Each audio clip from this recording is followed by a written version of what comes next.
El Ministerio Internacional presenta su programa Un Aliento de Vida. El Espíritu de Dios me ha hecho y el aliento del Todopoderoso me da vida. Job 33:4. Una palabra de poder y unción que llenará tu espíritu. Con ustedes, el pastor Jorge Enrique Gómez. Bienvenidos.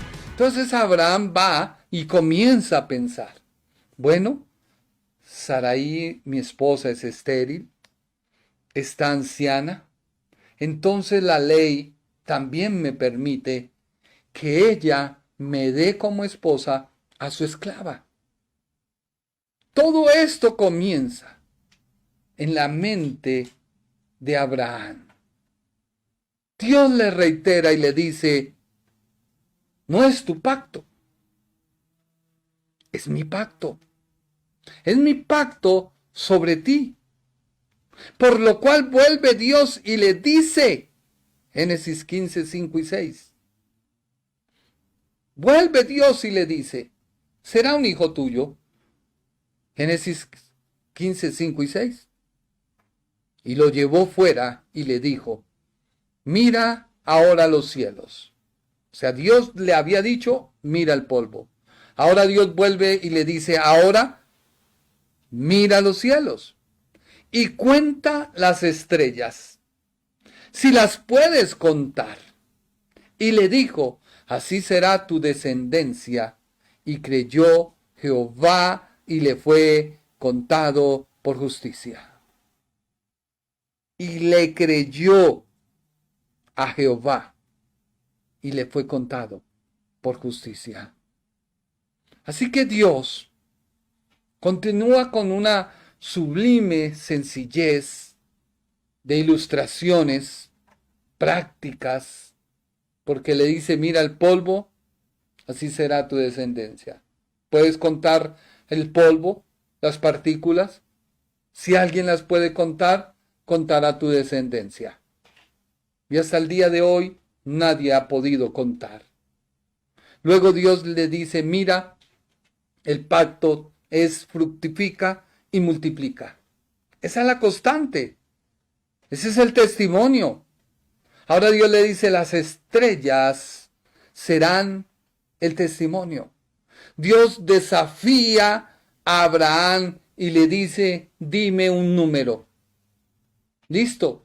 No es contable el polvo de la tierra. Ahora las estrellas.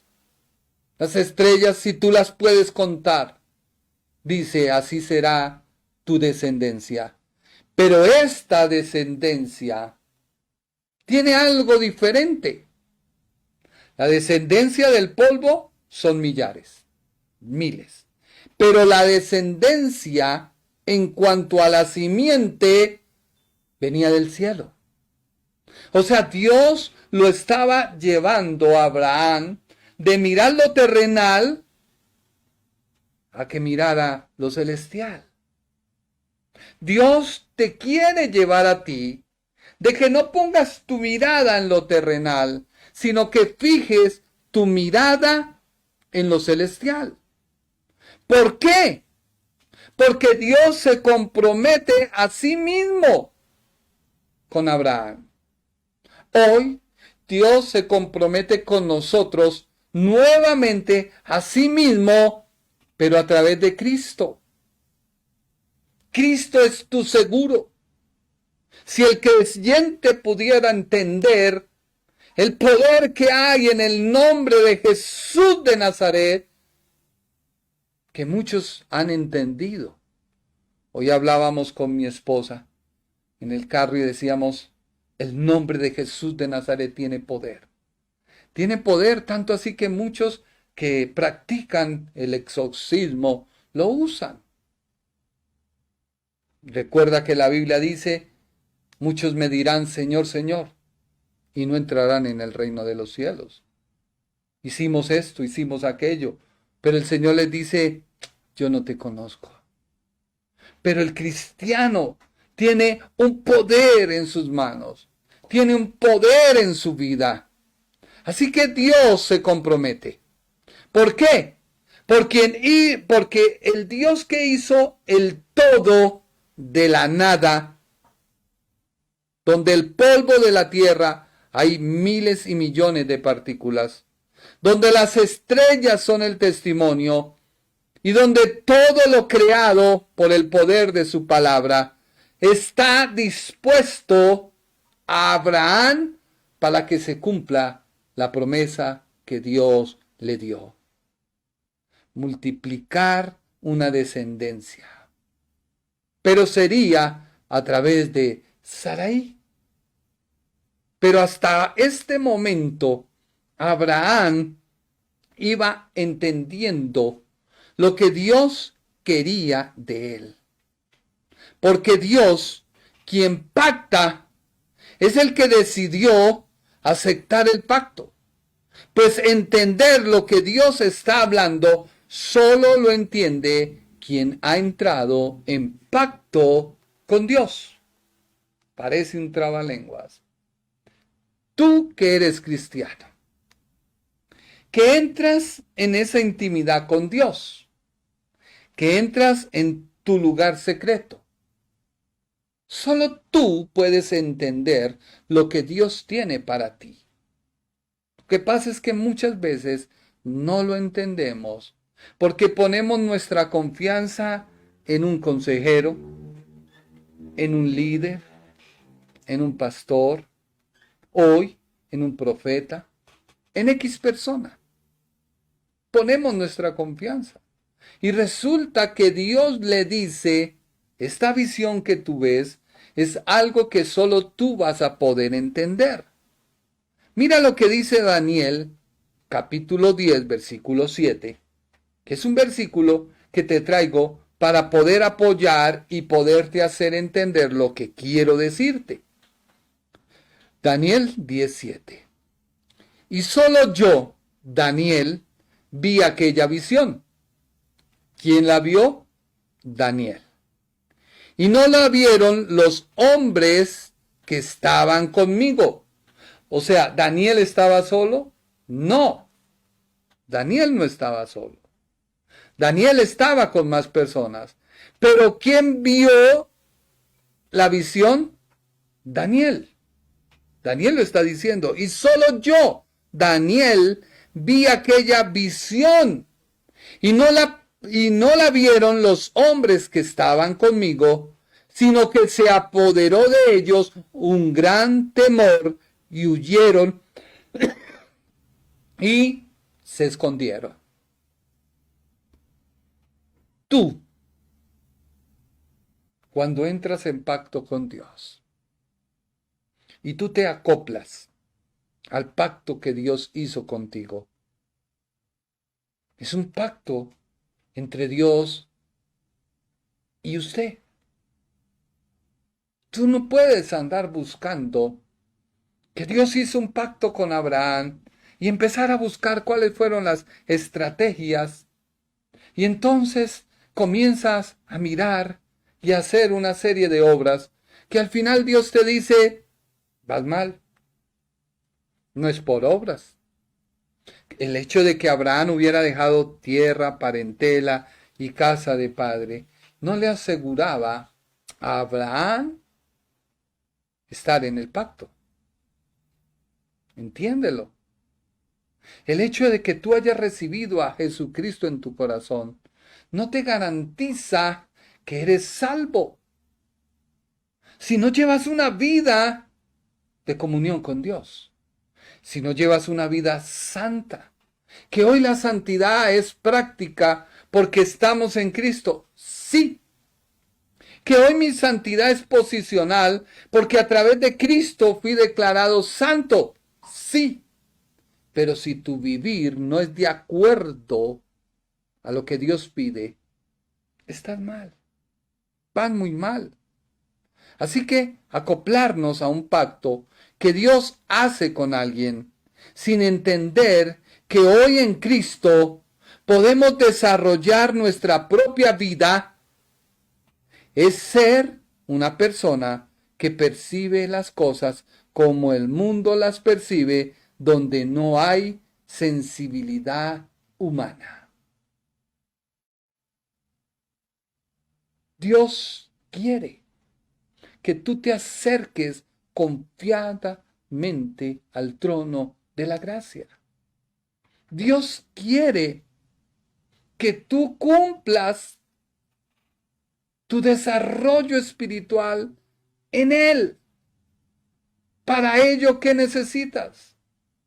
Entrar en intimidad con Dios, leer su palabra, entender que tu mente se debe habituar a las cosas de Dios. Abraham lo venía entendiendo. Mire que vamos en capítulo 12, capítulo 13, capítulo 14, capítulo 15. 4 capítulos donde en el capítulo 15 Abraham comienza a disfrutar del pacto que Dios había establecido con él desde el capítulo 12. Tú puedes tener en tu vida cristiana muchos años, pero si no has logrado entender lo que Dios pide de ti, podrán pasar muchos años más y seguirás en el mismo estado. ¿Que pierdes tu salvación? Bueno, la Biblia dice que el día del tribunal de Cristo, la obra de cada uno será probada por el fuego. Y si la obra de cada uno permaneciere, sufrirá ganancia. Pero si la obra de cada uno sufriere pérdida, aun cuanto por el fuego será salvo. ¿Qué quiere decir? Que muchos en el cielo estarán sin coronas, sin premios, sin galardones. Y si es algo vergonzoso de que tú lleves 20 años en una vida cristiana y sigas siendo el mismo como si te hubieras acabado de convertir. Abraham llega al capítulo 15 y comienza a ver un sellamiento del pacto. Mira lo que dice la Biblia en Génesis capítulo 15, versículos 7 al 13. Y le dijo,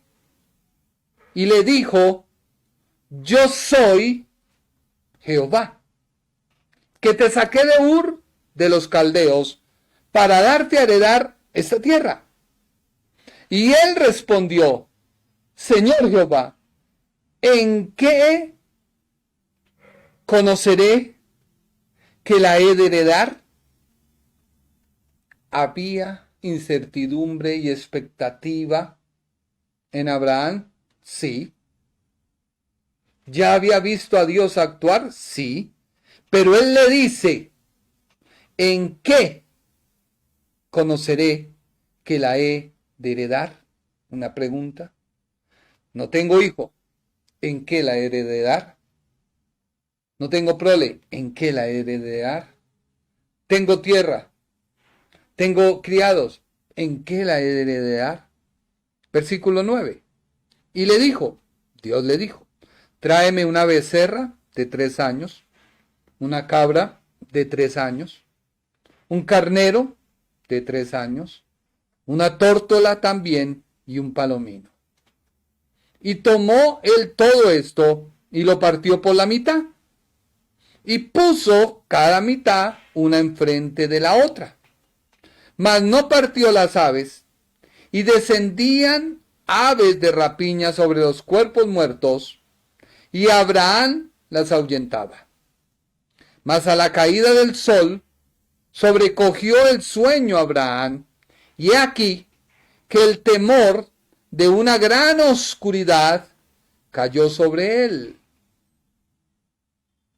Cayó sobre él. Versículo 13.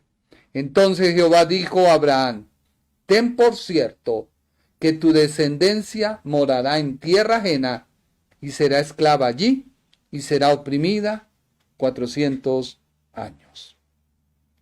Esta ceremonia, que es una ceremonia del sacrificio, del pacto, indica la naturaleza incondicional del pacto. Cuando un pacto depende de ambas partes, que debe estar unida y mantenida por los compromisos que se adquieren, entonces ambas partes pasan entre las partes de los animales. En otras palabras, una parte aquí, la otra parte acá. Hay algo en el centro, y en el centro se ubican los pactantes, y se ubican de tal manera que esta es la cara del uno, la cara del otro, y se ubican así, espalda con espalda, salen del centro, comienzan a dar una vuelta como un 8, de tal manera que cuando llegan a unirse las partes, se encuentran una frente a la otra. Ya se va consumiendo la fe de Abraham. Ya se va consumiendo la fe de Abraham. La fe por medio de la obediencia a la orden de ir a una tierra en la cual el Señor le mostraría. Esta promesa iba acompañada de la promesa de hacer de él una gran nación. Ya eso lo explicamos. Esto hace que se despierte en el patriarca cierta expectativa. Él le dice a Dios, ¿cómo conoceré esto? Lo cual, sin embargo, hace que en el caminar madure la fe.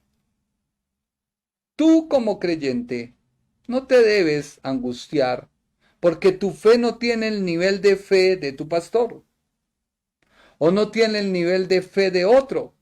No, debe ser una motivación para tú seguir caminando en el Señor de tal manera que a su tiempo tú podrás tener la fe que ellos han tenido. La espera en este estado no es fe. La espera, porque ¿en qué conoceré esto? En este estado no es fe, es duda. La fe después de la ejecución no es fe, sino vista. Dios le dijo, mira el polvo, ahora mira las estrellas. Había duda. Así que el acto de la ceremonia se va a ejecutar donde la renovación de la promesa, mientras el cumplimiento aún no se veía en la distancia, estaba calculada para matar la expectativa que aún se detenía por la realización. No tenía hijos.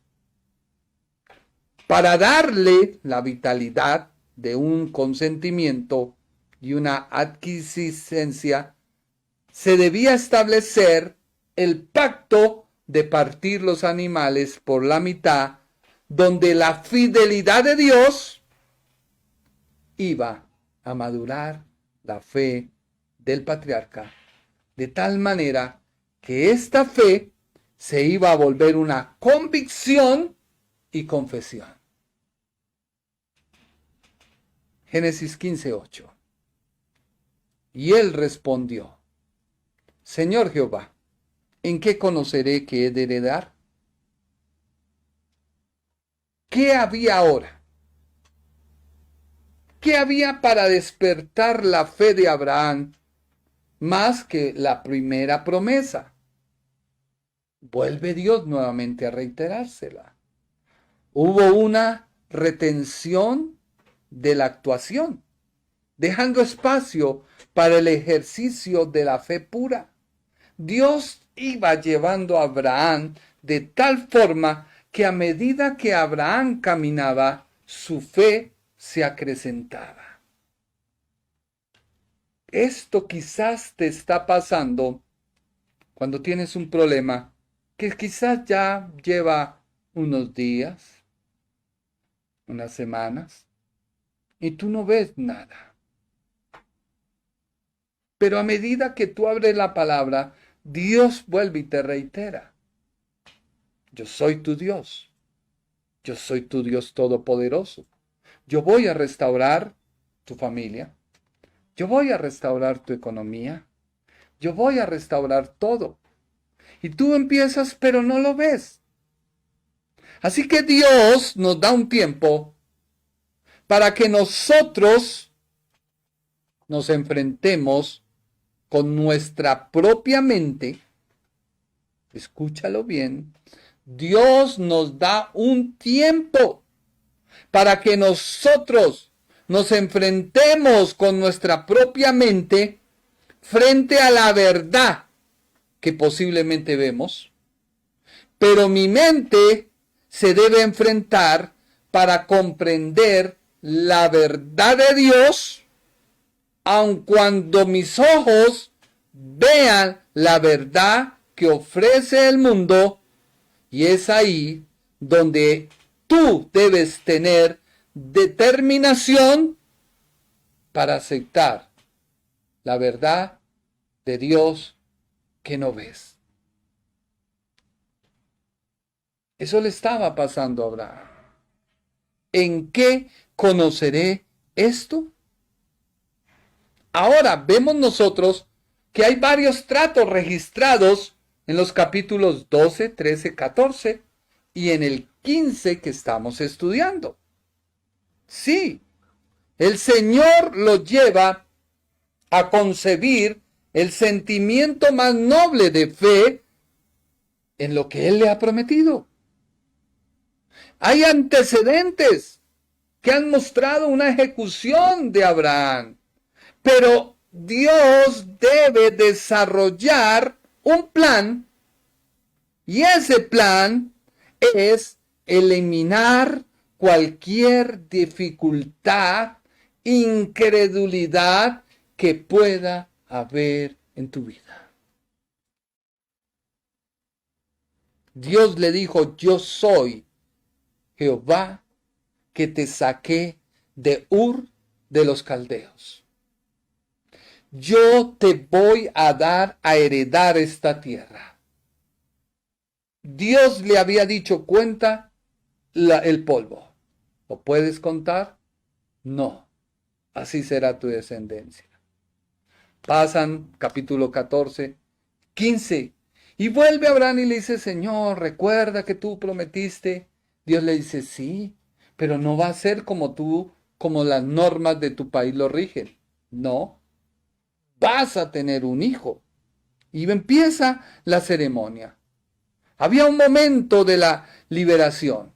Esta liberación se acerca cuando Abraham por fin se aventura a abrir la boca y a exponer en palabras articuladas los más profundos interrogantes de su alma ante el Señor.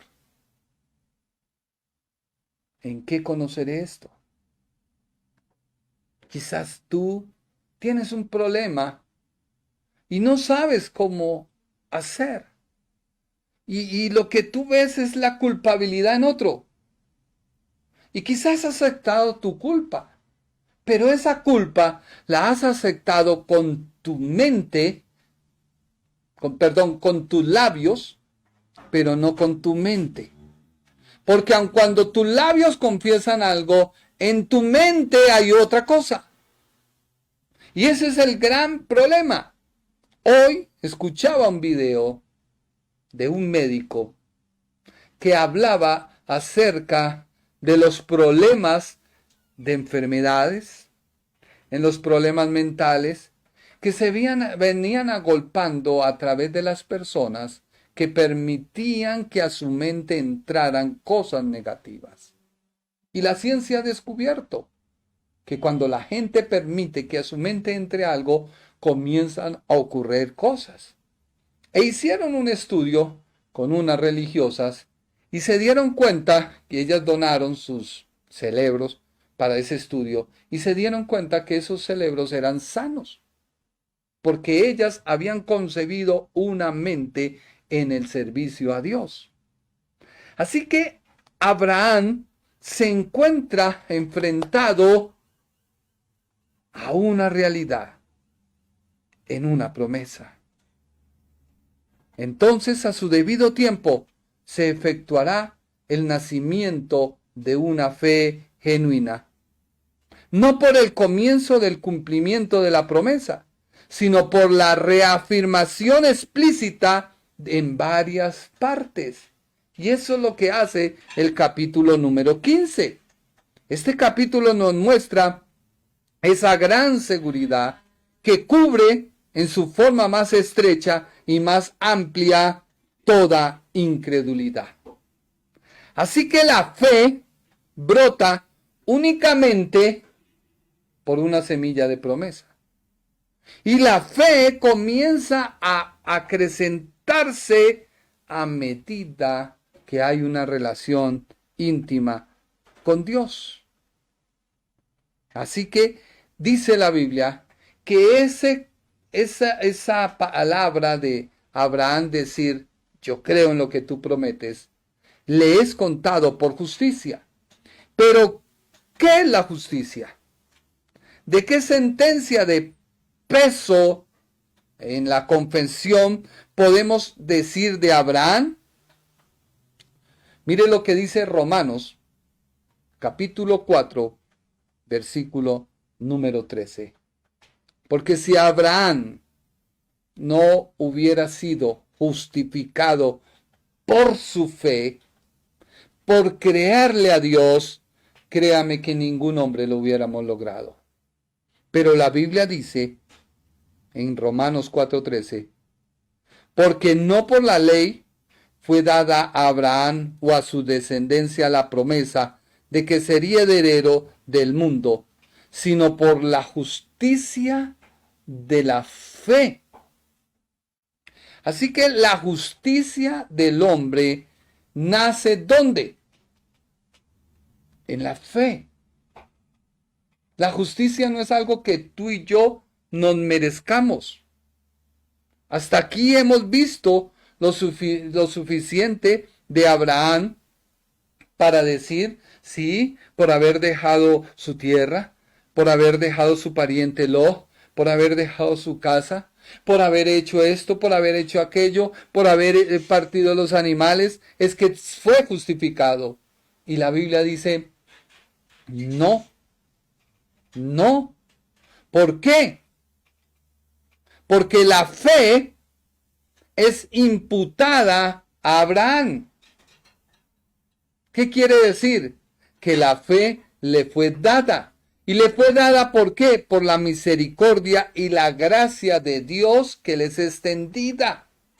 Hoy, tú debes entender que la justicia de Dios no es porque tú la merezcas, no es porque lleves 1 año, 2 o 10 o 20 en la iglesia cristiana. La justicia te es dada porque Dios te la dio a través de Cristo.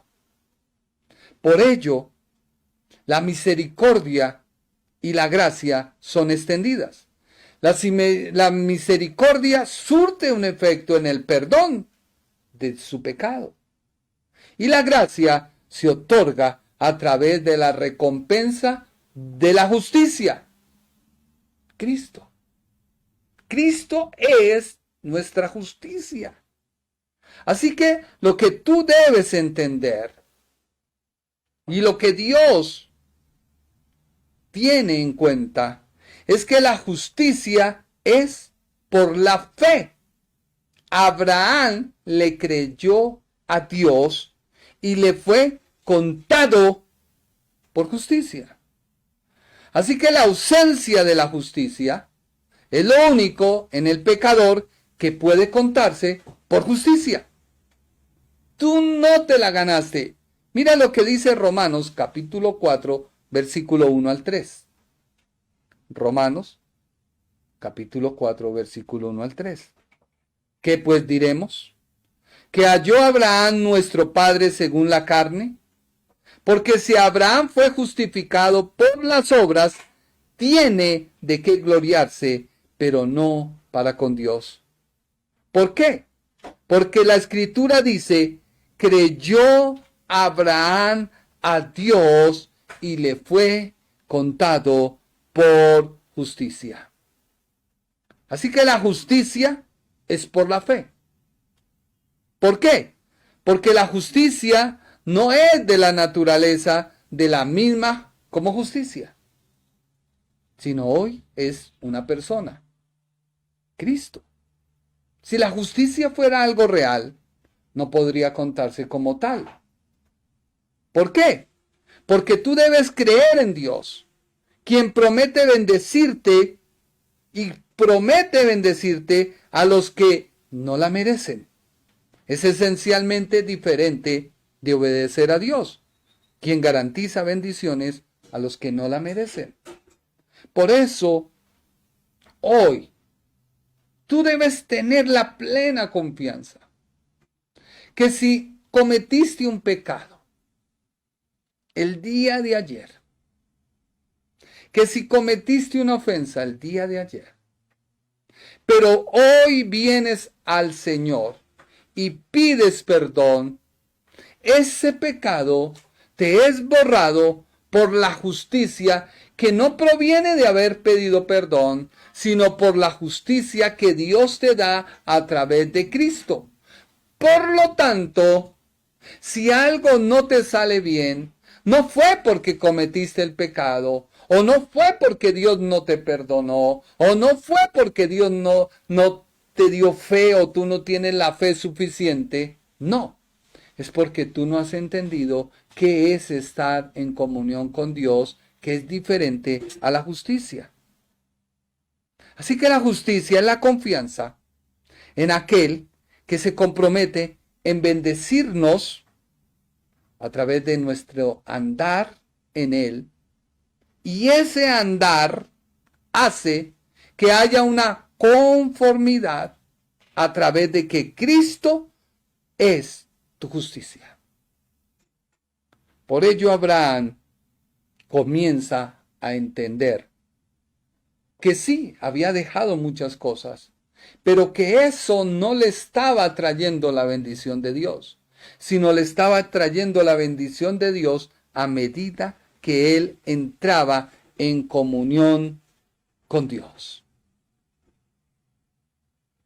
Hoy te invito, no sé cuál sea tu problema, no sé cuál sea tu adversidad, a que no la tengas como el caballito de batalla para tú tener derrotas.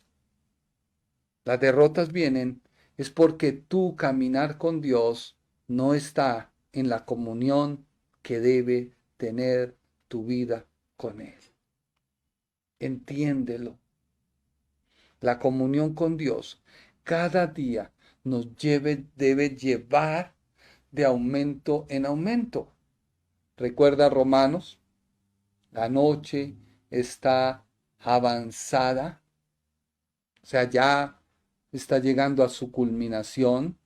Hay un punto de oscuridad donde nada se ve, pero esa oscuridad se va desvaneciendo porque a medida que sale el sol, pues la oscuridad se va, porque la oscuridad no existe. La oscuridad es una ausencia de luz, ya lo hemos explicado. Así que a medida que llega la luz a tu vida, esas oscuridades se van.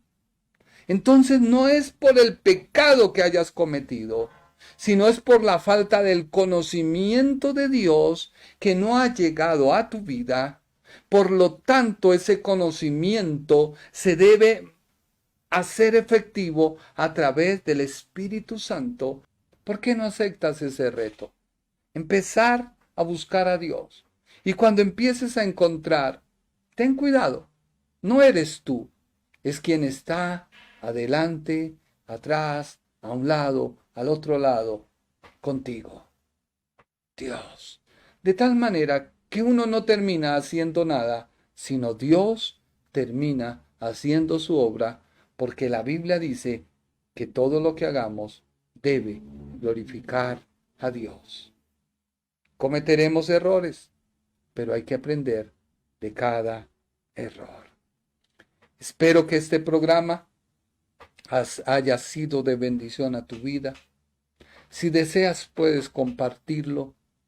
No buscamos aumentar nuestro número, sino queremos que la palabra de Dios corra y tu vida sea bendecida a través de la palabra de Dios. Agradecemos tu tiempo, agradecemos que tú lo compartas, agradecemos que tú nos escribas comentarios, agradecemos que tú hayas sido bendecido y que Dios se manifieste y se glorifique en tu vida. Muchas gracias por su tiempo y que Dios te bendiga. El Ministerio Internacional presentó su programa Un Aliento de Vida. Venid a mí los que estáis trabajados y cargados, y yo os haré descansar. Mateo 11:28. Un aliento de vida. Una palabra de poder y unción que llenará tu espíritu.